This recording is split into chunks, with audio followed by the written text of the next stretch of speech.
Assalamualaikum warahmatullahi wabarakatuh. Perkenalkan, nama saya Siti Jamila Malviro. Dalam kesempatan kali ini saya akan menjelaskan mengenai artikel kami mengenai analisis pengembangan potensi sosial ekonomi kabupaten atau kota di Jawa Timur. Latar belakang dari penulisan kami ini yaitu seiring dengan proses pembangunan yang terus berlanjut, pusat pertumbuhan di Jawa Timur dapat diartikan sebagai lokasi pusat di suatu daerah yang mempunyai kemampuan dan kekuatan untuk menstimulus kehidupan ekonomi daerah. Nah, di sini untuk turut memberikan kontribusi dalam perencanaan pembangunan, maka tulisan ini akan menguraikan hasil identifikasi potensi sosial ekonomi kabupaten atau kota di Jawa Timur. Dalam kali ini, kami menggunakan metode atau teknik analisis, yaitu teknik analisis skalogram dan teknik analisis daya saing daerah. Assalamualaikum warahmatullahi wabarakatuh. Saya Afina Rizky Afif dari kelompok 2 NIM 190281100006 akan menjelaskan pembahasan tentang analisis yang saya lakukan di kelompok 2, yaitu analisis skalogram. Baik, akan saya lanjutkan. Berikut hasil analisis dan pembahasan pada analisis skalogram. Analisis skalogram adalah merupakan suatu alat analisis yang digunakan untuk mengetahui kemampuan suatu daerah dalam rangka memberikan pelayanan kepada masyarakat. Semakin tinggi perkembangan suatu wilayah, berarti wilayah tersebut semakin mampu memberikan pelayanan kepada masyarakatnya. Fasilitas-fasilitas yang digunakan dalam analisis skalogram saya yaitu fasilitas sosial yang terdiri dari pelayanan kesehatan, yaitu rumah sakit, puskesmas pembantu, posyandu. Untuk fasilitas pendidikan saya memakai data SD, SLP, SLTP, SLTA, perguruan tinggi. Dan untuk pelayanan keagamaan saya mencari data jumlah masjid, musola, gereja Kristen Protestan, gereja Kristen Katolik, pura, vihara.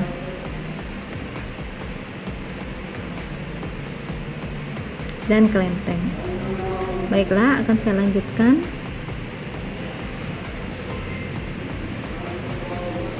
Berikut adalah tabel perhitungan saya sehingga didapati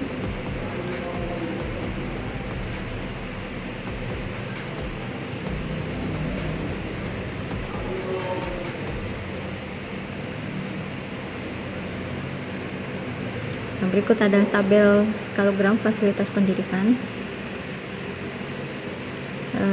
Dari skalogram fasilitas pendidikan didapatkan 5 kabupaten yang tertinggi dalam pemenuhan fasilitas pendidikan, yaitu Kabupaten Jember, Kota Surabaya,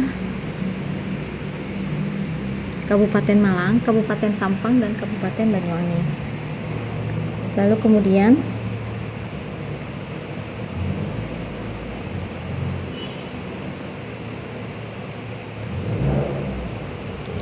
untuk skalogram pada tempat peribadatan didapati grafik seperti demikian.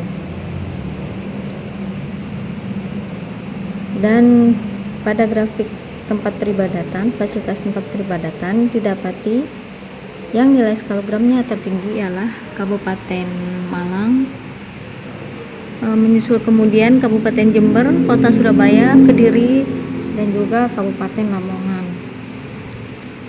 Kemudian fasilitas kesehatan didapati hasil yang demikian dengan grafik fasilitas kesehatan seperti yang nampak pada layar. Didapati nilai analisis dari fasilitas skalogram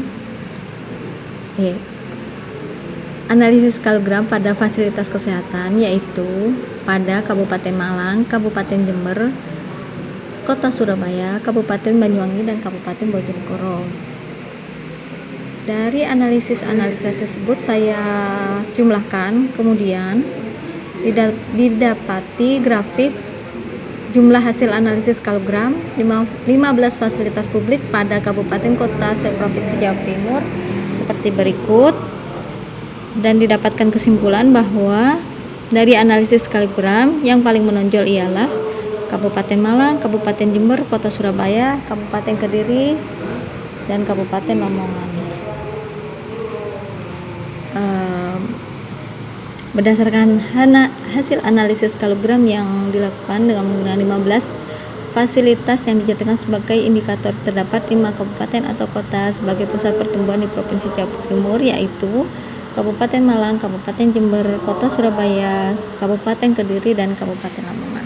Demikian hasil analisis saya. Terima kasih. Wabillahi taufiq wal hidayah. Wassalamualaikum warahmatullahi wabarakatuh.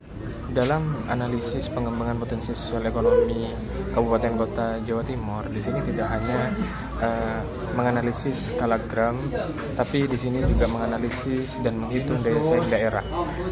Daya saing daerah di sini terdiri dari 3 bidang, yaitu geografis, pendidikan, dan kesehatan. Di mana di dalam bidang geografis di sini terdiri dari luas daerah, jumlah kecamatan, jumlah kelurahan atau desa, jumlah penduduk, dan kepadatan penduduk. Kemudian di bidang pendidikan terdiri dari penduduk yang tidak sekolah, tidak tamat SD, tamat SLTP, tamat SLTA, dan tamat perguruan tinggi buta huruf 10 tahun ke bawah, 10 sampai 44 tahun angka partisipasi sekolah. Kemudian di bidang kesehatan di sini terdiri dari cacat, yaitu cacat tubuh, tunanetra, tunarungu, tunawicara, cacat mental, anak terlantar, terus gelandangan, dan lain sebagainya. Di sini setelah dihitung dapat diketahui bahwa kabupaten kota yang masih berkembang dan belum memiliki pemerataan pembangunan di sini diketahui bahwa tidak ada daya saing antar daerahnya. Yang memiliki daya saing sudah grade-nya itu sudah tinggi, seperti halnya kabupaten kota yang dikatakan metropolitan seperti Surabaya atau pembangunan kertasusila. Mungkin itu yang bisa disampaikan dan akan disimpulkan oleh pemateri selanjutnya. Berdasarkan dari hasil analisis kalogram dan daya saing daerah, dapat ditarik kesimpulan bahwasanya terdapat 5 kabupaten atau kota di Jawa Timur yang menjadi pusat pertumbuhan ekonomi daerah, yaitu Kabupaten Malang, Kabupaten Jember, Kota Surabaya, Kabupaten Kediri, dan Kabupaten Lamongan. Sementara kesimpulan dari analisis daya saing daerah yaitu rata-rata kabupaten atau kota yang memiliki daya saing tinggi adalah Kota Pasuruan, Kota Blitar, Kota Mojokerto, Kota Madiun, dan Kota Batu.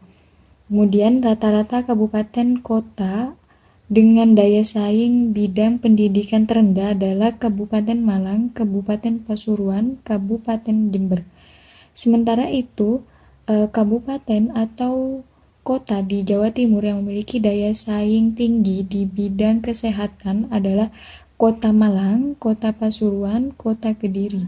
Sementara kabupaten atau kota yang memiliki daya saing daerah di Jawa Timur adalah Kabupaten Jember, Kabupaten Blitar, Kabupaten Trenggalek, Kabupaten Kediri, Kabupaten Malang, Kabupaten Probolinggo, Kabupaten Jombang, Kabupaten Ngawi, dan Kabupaten Tuban.